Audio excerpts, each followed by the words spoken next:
بسم اللہ الرحمن الرحیم۔ السلام علیکم ورحمۃ اللہ وبرکاتہ۔ الحمد للہ والصلاة لنبی محمد وآلہ وصحبہ اجمعین، اما بعد۔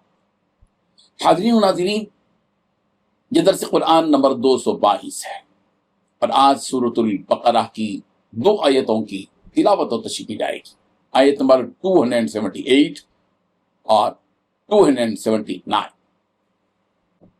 اعوذ باللہ من الشیطان الرجیم، بسم اللہ الرحمن الرحیم۔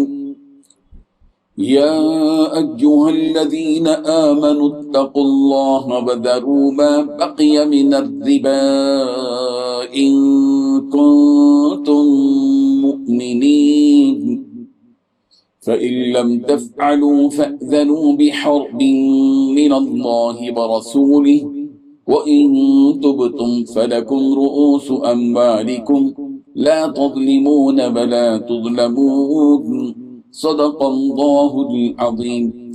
لفظی ترجمہ یوں ہے، یا ایھا الذین آمنوا، اے وہ لوگ جو ایمان لائے ہو، اتقوا اللہ، اللہ سے ڈرو، وذروا اور چھوڑ دو، ما بقی من الربا، سود میں سے جو کچھ باقی رہ گیا ہے، ان کنتم مؤمنین، اگر تم ایمان والے، فإن لم تفعلوا، پس اگر تم ایسا نہیں کرو گے تو فأذروا، تو اعلان سن لو، بحرب، جنگ کا، من اللہ، اللہ کی طرف سے، ورسولی، اور اس کے رسول کی طرف سے، وإن تبتم، اور اگر تم توبہ کر لو تو فلکم، پس تمہارے لیے، رؤوس اموالکم، اصل مال ہے، لا تظلمون، کہ تم نہ ظلم کرو، ولا تظلمون، اور نہ ہی تم پر ظلم کیا جائے گا۔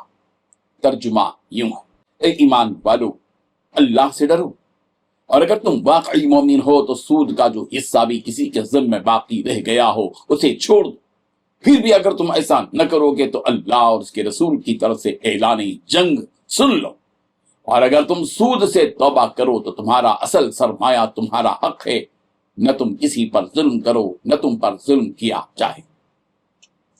ان 2 آیتوں میں 5 باتیں بتلائی گئی ہیں۔ پہلی بات، اے ایمان والو، اللہ سے ڈرو۔ دوسری بات، اگر تم واقعی مومن ہو تو سود کا جو حصہ بھی کسی کے ذمہ باقی رہ گیا ہو اسے چھوڑ دو۔ تیسری بات، پھر بھی اگر تم ایسا نہ کرو گے تو اللہ اور اس کے رسول کی طرف سے اعلان جنگ سن لو۔ چوتھی بات، اگر تم سود سے توبہ کر لو تو تمہارا اصل سرمایہ تمہارا حق۔ پانچویں بات، نہ تم کسی پر ظلم کرو اور نہ ہی تم پر ظلم کیا جائے۔ بزرگان محترم، مفسرین نے اس آیت کا شان نزول یہ بیان کیا ہے کہ قبیلہ بنی ثقیف کے 4 آدمی جو آپس میں بھائی تھے، بنی مغیرہ سے سود کا معاملہ کرتے تھے، یعنی بنی مغیرہ کو سود پر قرض دیتے تھے۔ جب طائف پر رسول رحمت صلی اللہ علیہ وسلم کا غلبہ ہو گیا تو یہ 4 بھائی مسلمان ہو گئے۔ انہوں نے بنی مغیرہ سے اپنا سود طلب کیا تو بنی مغیرہ نے کہا کہ اللہ کی قسم، ہم اسلام قبول کرنے کے بعد سود نہیں دیں گے، جبکہ اللہ تعالیٰ نے منع کر دیا ہے۔ یہ مقدمہ حضرت عتاب بن اسید رضی اللہ عنہ کی خدمت میں پیش ہوا، تو اس وقت رسول رحمت صلی اللہ علیہ وسلم کی طرف سے مکے میں حاکم تھے۔ انہوں نے یہ سارا واقعہ رسول رحمت صلی اللہ علیہ وسلم کو لکھ بھیجا تاکہ آپ سے اس مقدمے کا فیصلہ ہو جائے۔ اس وقت یہ آیت نازل ہوئی اور ایمان والوں کو اللہ سے ڈرنے کا حکم دیا گیا اور باقی سود کو چھوڑ دینے کا حکم دیا گیا، اور یہ سخت وارننگ دی گئی کہ اگر تم سود چھوڑنے کو تیار نہیں ہو، اللہ اور اس کے رسول کی طرف سے جنگ کا اعلان بھی سن لو۔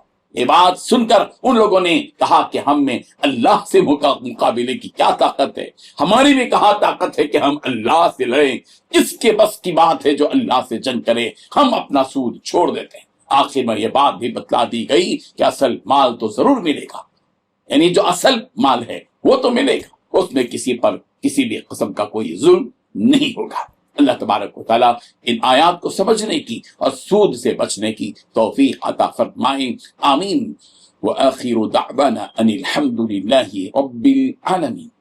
ڈیلی درس قرآن کو سبسکرائب کیجئے، اپنے تاثرات اور مشورے ارسال کیجئے، اور متعلقین کے گروپ بنا کر انہیں روزانہ درس قرآن بھیجیں اور اجر ثواب پائیں۔